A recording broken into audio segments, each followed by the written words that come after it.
génétiquement modifiés. Les Blancs même refusent. Et j'ai suivi un documentaire, je crois sur TV5. Il dit comme les Blancs refusent les OGM, ils vont envoyer ça en Afrique. Vous savez, c'est vous, on considère comme les défoutoirs. Dis, ils refusent. Je les renvoie les OGM. Deuxièmement, ils ont vu que les bœufs là, ils doivent vite grandir, vite aussi. Le bœuf mange herbe. Ils ont fait la nourriture à base de viande. Ils ont donné son bœuf, on dit c'est devenu vache folle.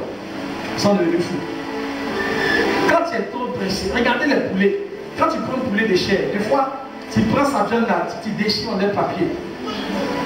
Et de voir son goût là, tu es obligé de mettre une magie, à tout ça pour que les poulets africains sont originaux. Il ne grandit pas en 2 mois, ni en 3 semaines. Mais quand tu le manges là, tu sens que tu manges poulet. Poulet de blanc, quand tu prends ces os-là, quand tu fais ça devient pâte. Poulet africain, si tu n'as pas bonne dent, tu vas avoir témoignage. Lui-même, il a pris le temps pour être formé. Tu vois, il est petit comme ça, mais il est sec. Poulet de blanc, quand tu l'attrapes, il court comme ça. Tu le prends. Poulet africain, porte tes lequets, porte tes bottes.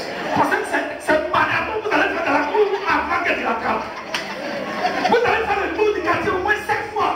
S'il est fatigué, vous allez commencer à courir comme ça. Même quand il court comme ça, là, il ne veut pas se laisser. Des fois, tu l'attrapes, on ferme la porte, et puis tout le monde, on ferme la porte et les fenêtres. Il n'est pas prêt. Mais de toute façon, il a pris le temps pour être bien formé. C'est comme ça qu'il est doux. Ce qui prend le temps pour être bâti devient agréable devant Dieu. Je vous dis, ne soyez pas pressés. En Genèse chapitre 28, la Bible parle de quoi? L'échec de Jacob. Que Jacob a dormi, il est arrivé dans un endroit quand il fuyait son frère, et la Bible dit qu'il a pris un caillou pour faire son chevet. C'est pas ça? Et pendant qu'il dormait, il a eu un songe, une vision, où il y avait une échelle dont la base était fixée sur la terre et le sommet au ciel. Et la Bible dit que Dieu était au sommet, sur son trône. Mais les anges de Dieu montaient et descendaient par l'échelle. Vous avez vu ça?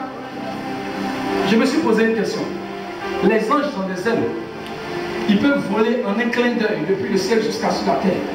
Mais pourquoi ils montent l'échelle? Écoutez, l'échelle là, c'est comme un escalier. L'échelle là, ça a des marches, ça a des niveaux, ça a des degrés. C'est différent de l'ascenseur. L'ascenseur, quand ça te prend au premier, ça peut t'envoyer au 30e en quelques secondes. Mais de la même façon, ça t'envoie au 30e là. C'est comme ça ça peut te déposer au rez-de-chaussée. Quand tu es trop pressé pour monter là, c'est comme ça que tu vas tomber.